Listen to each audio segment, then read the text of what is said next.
રામ રામ સીતારામ જય શ્રી કૃષ્ણ જય માતાજી જય ગોપાલજી ઠાકરધણી જય જલારામજી જિનેન્દ્રજી સ્વામિનારાયણ મહાદેવ હર હર હર મહાદેવ. કેમ છો? મોજમાં? તો વાંધો નહીં, મારા બાપલી બિલકુલ મોજમાં જ રહેવાનું. વાગ્યા છે 7:30 અને બસ ચા પાણી નાસ્તો અને દીવાબત્તી એ બધું બાકી છે આપણું, અને પછી જવાનું છે આજથી આપણે રેગ્યુલર ઓફિસ. કારણ કે હમણાં છેલ્લા 3-4 દિવસથી આપણે જે રજા આવી હતી ને મૂકી હતી ને બધું કર્યું હતું નથી. હવે અત્યારે ઉઠવામાં થોડીક આળસ થઈ ગઈ. નહીં તો આમ તો જો કે 6:30 ની અંદર ઉડી ગઈ હતી, પણ પાછું કીધું હાલો ને હજી અડધી કલાક જેવું સૂઈ રહીએ આપણે, કારણ કે આળસ જ થતી હતી. અને સવારમાં એવો ઠંડો પવન આવતો હતો કે એની વાત ના પૂછો તમે. કારણ કે વાતાવરણ જ અત્યારે ધાબળિયું એવું થઈ જાય છે હમણાં 4-5 દિવસથી છેલ્લા, કે આમ લાગે કે મસ્ત મજાનું વાતાવરણ થઈ ગયું. તો આમાં સૂતું જ રહેવું જોઈએ, પણ કાંઈ વાંધો નહીં. હવે નાહી ધોઈને ફ્રેશ થઈ ગયા છે, દીવાબત્તી પણ કરવાના બાકી છે. પણ એની પહેલા મમ્મીના જય શ્રી કૃષ્ણ, અને સાથે સાથે શું છે નાસ્તાની તૈયારી એ પણ તમે જોઈ લો. જય શ્રી કૃષ્ણ. જય શ્રી કૃષ્ણ બધાને. શું છે નાસ્તામાં આજે? નાસ્તામાં છે થેપલા ને ચા. થેપલા ને ચા. હમણાં અમારે કાયમ નવું નવું હો. હોવ. એક દી પરોઠા ને એક દી થેપલા ને એક દી રોટલી ને ભાખરી ને. હવે હે કાલે કોમેન્ટ હતી કે માસીને કઈ જય શ્રી કૃષ્ણ, લે તો જય શ્રી કૃષ્ણ. હવે ઈ કોણ હતું શું હતું ઈ નામ યાદ નહીં હોય, પણ કમેન્ટ વાંચતા આવડી ગઈ છે મમ્મીને. જેટલું પણ વિડીયો એ જોવે ચાલુ કરે ને પછી નીચે જે ગુજરાતીમાં કમેન્ટ હોય ને એ તો વાંચી જ લે છે. ઇંગ્લિશમાં હજી નથી એટલું ધ્યાન પડતું, પણ ગુજરાતીમાં જે અક્ષર હોય ને એ વાંચી લે. એટલે એ જોઈને એમને યાદ રહી ગયું આજે કે ભાઈ કાલે કમેન્ટ હતી જય શ્રી કૃષ્ણ માસીને થઈ ગયા, હાલો જય શ્રી કૃષ્ણ. કઈ વાંધો ને, જેના કમેન્ટ કરી હોય આજે ફરીથી પાછી કમેન્ટ કરી દેજો કે કોણે લખ્યું હતું માસીને જય શ્રી કૃષ્ણ કીધવા હતા. અને તો ચલો હવે પેલા ફટાફટ આપણે ચા પાણી નાસ્તો નહીં પણ સોરી દીવાબત્તી કરી લઈએ, પછી મળીએ છીએ પાછા સરસ મજાના સુવિચાર સાથે. નાઉ ઇટ્સ ટાઈમ ફોર બ્રેકફાસ્ટ. ચલો આવી જાવ ગરમા ગરમ થેપલા અને ચા ખાવા માટે. પણ ચા નાસ્તો કરીએ એની પહેલા મેં તમારી સાથે એક વાત કરી હતી કે એક સરસ મજાના સુવિચાર સાથે આજે ફરીથી મળીશ. તો સુવિચાર એવો છે, ઓછું સમજશો તો ચાલશે પણ ઊંધું સમજશો તો નહીં ચાલે. કેમ કે ધારી લઈએ ને એના કરતાં પૂછી લેવું વધારે સારું, તો જ સંબંધ ટકે. હું કેવું છે તમારું આ બાબતે નીચે કમેન્ટ બોક્સમાં કમેન્ટ કરીને ચોક્કસથી જણાવજો. અને બાકી જો અમારે અહીંયા મમ્મી તો શરૂઆત થઈ ગઈ છે થેપલાની, બરોબર ને? ઓ હાલો બધાય ઓલા સિરાવા સિરાવા સિરાવા હા. સિરાવાનો ચાલ થેપલા. તો અત્યારે આપણે હવે વેરાવળથી નીકળ્યા છીએ ને આજે છે ને હું એક ટેસ્ટ કરવાનો છું. ટેસ્ટમાં બીજું કંઈ નથી, પણ આપણે ચેક કરતું જવું છે કે આગળ જેમ જેમ આપણે વધતા જાય છીએ એમ એમ ટેમ્પરેચર કેટલું હોય છે. તો અત્યારે હું હમણાં તમને શો કરીશ કે ટેમ્પરેચર કેટલું છે. પછી આગળ આપણે કેશોદ જઈને ચેક કરશું, અને પછી વંથલી જઈને ચેક કરશું, અને પછી છેલ્લે લાસ્ટમાં આપણે જુનાગઢ જઈને ચેક કરશું. તો કેટલો ડિફરન્સ પડે છે એ આ વિડીયોમાં તમને જોવા મળશે. કારણ કે અહીંયા વેરાવળમાં છે ને કમ્પેરમાં બહુ ઓછું હોય છે તાપમાન, કારણ કે અહીંયા દરિયો છે એના હિસાબે. પણ આજે મેં કીધું કે ચલો આજે આવું કંઈક આપણે જઈએ છીએ કાર લઈને, તો આવું કંઈક અખતરો કરતા જ જઈએ સાથે સાથે. તો અત્યારે વેરાવળમાં ટેમ્પરેચર છે 33 ડિગ્રી સેલ્સિયસ. હવે જોઈએ આગળ જઈને આપણે ગળુમાં કેટલું હોય છે. આપણે જસ્ટ હજી ગળું ક્રોસ કર્યું છે અને અહીંયા ટેમ્પરેચર 1 ડિગ્રી એટલે કે 33 હતું વેરાવળમાં, તો અહીંયા 32 થયું છે. કારણ કે વરસાદી માહોલ જેવું વાતાવરણ બંધાઈ ગયું છે. અહીંયા આકાશમાં કાળા વાદળા ને એવું બધું દેખાય છે. મે બી આ બંગાળની ખાડીમાં જે પેલું પ્રેશર સર્જાયેલું છે એમના હિસાબે હોઈ શકે.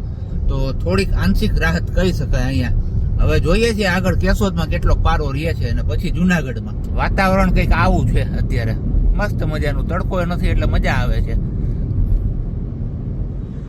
પૂગી આવ્યા છીએ ઘરે ને મસ્ત મજાનું આમ કહીએ ને ગરમા ગરમ રોટલી બને તો કીધું હાલો ખાઈ પી લઈએ અત્યારમાં. કારણ કે મસ્ત મજાનું સેવ ટમેટાનું શાક અને રોટલી.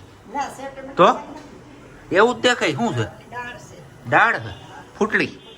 ફૂટડી દાળ, મગની દાળ, મગની ફૂટડી દાળ, જે પેલી આપણે હોય ને પૂરી હારે એ રોટલી હારે ખાવાની છે. કંઈ વાંધો નહીં. પણ તમારા લોકો સાથે હું વેરાવળથી નીકળો ત્યારે એક વસ્તુ મેં તમને કીધું હતું કે આજે આપણે ટેમ્પરેચર બધું ચેક કરતા જશું. તો વેરાવળ અને ગળું નું ટેમ્પરેચર તમને લોકોને મેં કીધું, પણ પછી ગળુથી જુનાગઢ સાઈડ આવ્યા તો 32-33 જ ટેમ્પરેચર રહેતું હતું. એટલે કંઈ ખાસ એટલો આજે ડિફરન્સ જોવા નથી મળ્યો. એટલે વાતાવરણ છે એકદમ ઠંડુ અને પવન પણ બહુ છે. તમારા ગામમાં પવન કેવો છે એ તમારે નીચે કમેન્ટ બોક્સમાં કમેન્ટ કરીને કહેવાનું છે. કારણ કે જુનાગઢમાં ગિરનાર ઉપરનો રોપવે બંધ કરી દેવામાં આવ્યો છે હાલ પૂરતો આજે. 50 કિલોમીટર પ્રતિ કલાકની ઝડપે પવન ફૂંકાય છે. એટલે યાત્રિકોના સુરક્ષાને ધ્યાને લઈને રોપવે બંધ કર્યો છે. ફરી પાછો જો આવતીકાલે પવન કે એવું કંઈ નહીં હોય તો રૂટીન મુજબ ચાલુ થઈ જ જશે, પણ આજે બંધ છે એવા ન્યૂઝ છે. અને બાકી અંબાલાલ પટેલ આગાહી કરી છે જે દિવસે ચૂંટણીનું રિઝલ્ટ છે એ જ દિવસે ભારે પવન સાથે વરસાદ આવવાનો છે. એટલે હવે એક બાજુ જો ચૂંટણીનું રિઝલ્ટ આવશે ત્યારે ધડબડાટી બોલશે એટલે ફટાકડાના જે લોકો જીતશે, અને બીજી તરફ પવન અને વરસાદ જ્યાં પડશે ત્યાં એમનું વાવાઝોડું હશે. તો આવું કંઈક છે આજે. અને બાકી તો અહીંયા હવે અમારે આરામમાં છે. એ કેમ યાસ શું યાસ બીજું કઈ નહીં કરવાનું. હા, આરામ જ કરવાનો છે આપણે.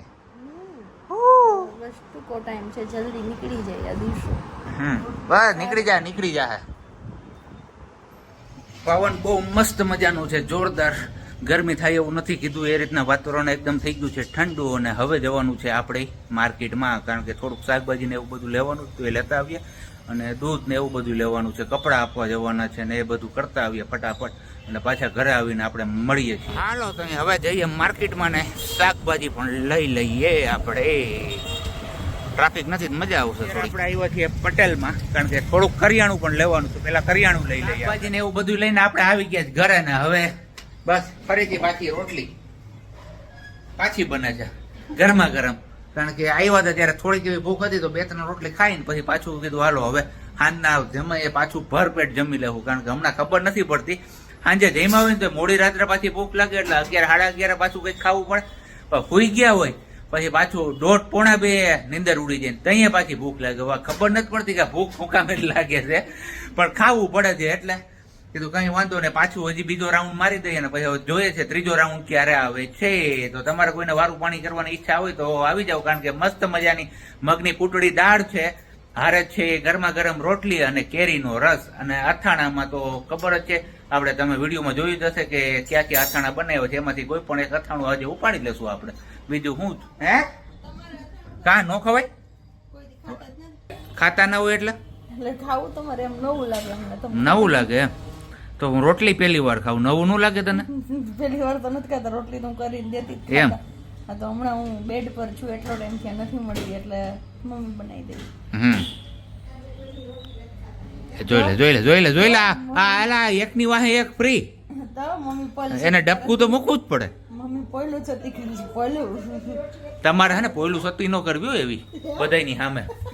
હું તાનું મને વૈયાવો હાલો આ બધું લઈને. આજ નથી હો, લોંધો થઈ ગયો આજ, છૂટી થઈ થોડી. ઓલી હે 4 જણીઓ હે વગર કર્યો મમ્મીએ જોઈડવી, મને વસાવીને કહેતા ગયા પાણી નહીં દે. ઓહો તો મારે જોવું જો હવે 4 જણીઓ થઈને કેવી થઈ એમ તો એ જોવું જ પડશે ભાઈ. આમાં હું પેલા સંશોધન કરી લઉં આમાં કંઈક. હે ખાઈ એટલે સારું જ હોય બધું. હા એ તો ભાઈ કીધું એમ.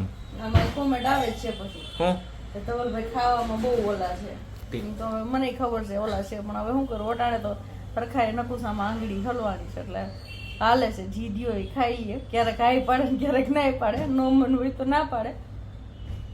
પછી ગમે ભાગ ડબ્બા ખોલીને ખાઈ. 1:30 વાગે ભૂખ લાગે, 1:30 વાગે પછી ક્યારેક મારે વિચારવું પડે હું પ્રેગ્નેન્ટ છું, ધવલ છે એ નથી ખબર. મારા કરતા તો ભૂખ એને જાજી લાગે. શાંતિ હો, મારી યાર વજન એનું વધે બધું, મારા કરતા તો બધું એમાં છે. આમાં કોમેન્ટ એવી હતી કે પ્રેગ્નેન્ટ પ્રજ્ઞાબેન છે અને ગ્લો તો ધવલભાઈ મોઢા ઉપર આવ્યો છે. મને વિચાર આવે મેં કે હું તું નથી કેમ કઈ. કોણ હતું ઈ કમેન્ટ કરવા વાળો? આ વિડીયોમાં કમેન્ટ કરજો તો મારા મોઢા ઉપર ગ્લો આવ્યો.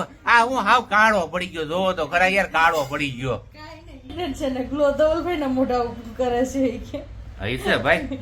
તો વજન ધવલભાઈ નો વધે છે, મારા કરતા તો એનો વજન કાતરા ખાઈ દે જાય છે. મને એમ છે અમારું બાબુ આવશે ને તો એ 100 કિલો પૂગી જાય.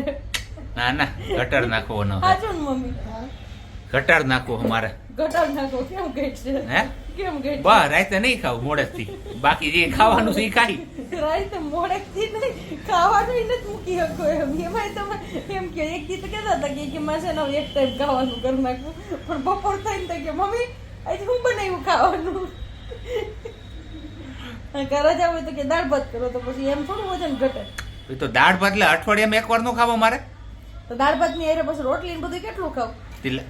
એટલે એ તું તો હે હા તો લઈ લ્યો હવે, તમે નામ લીધું તો લઈ જ લ્યો. હાલો આજ તો થઈ જ જાય હવે.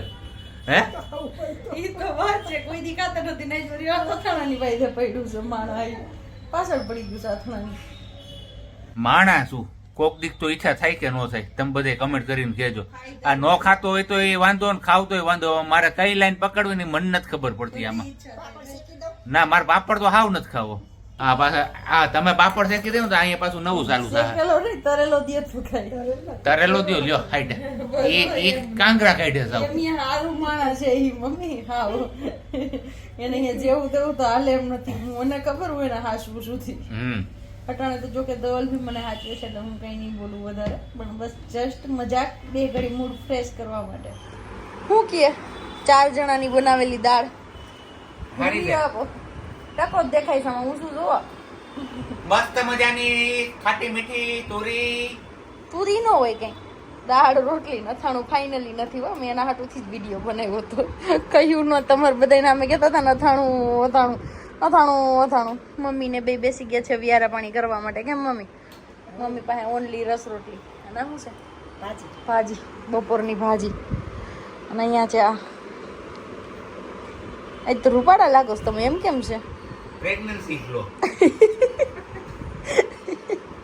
માય છે કોક ભાઠા તો. તું કેસો મેં તો નતું કીધું. મને તમે કોમેન્ટ આવી હતી મને હજી યાદ આવ્યું એટલે મેં કીધું. અરે આવું બાપવાનું એમ. હા તો એને કોમેન્ટ કરી હતી એવી લે. અને એ લગભગ દેવભાઈ ના મમ્મીએ કે એને જ કરી હતી, જો હું ન ભૂલતી હોય ને તો. દેવભાઈ કરી છે એમના મમ્મીએ લગભગ મે બી એમણે કરી હતી, પણ મને નામ યાદ નથી પાકું. મમ્મી શું થાય છે? ઓલું કેવું વાઈસ મારતું તો કોણ જાણે ઓલું ધાણી હતી કોને કાઢું બહાર કાઢું કાઢું તો પછી ખાવી ન પાવ મગજમાં સડી જાય. અને આવો લખી ગયા તમારા રમકડા ખાવા લીધા એને. એ છે ચીઝ પોપકોર્ન વાળા ડબ્બામાં. તો ચીઝ પોપકોર્ન વાળા ડબ્બામાં છે ને આજ વખતે ખબર નહીં અલગ જ કઈક સ્મેલ આવે. તો મને એ સ્મેલ નથી ગમતી, મમ્મીને નથી ગમતી. મમ્મી એક દી કહે કે ચીઝ પોપકોર્ન વાળું પેકેટ રૂમમાં પડ્યું હતું કબાટમાં, એટલે રૂમમાં સ્મેલ આવી રાખે. કબાટ ખોલે ને તો સ્મેલ આવે. મમ્મી કે તાર રૂમમાં વાઈસ બેહી ગઈ છે. એ કે માખણ કો ગરમ કરતું તું તો એ કે એનું માખણ કે અહીંયા બેહી ગઈ છે વાઈસ. અને અટાણ ખોલ્યું મમ્મી કેસ કે ખાવા ટાળે જ ખોલે કે ભાવે નહીં.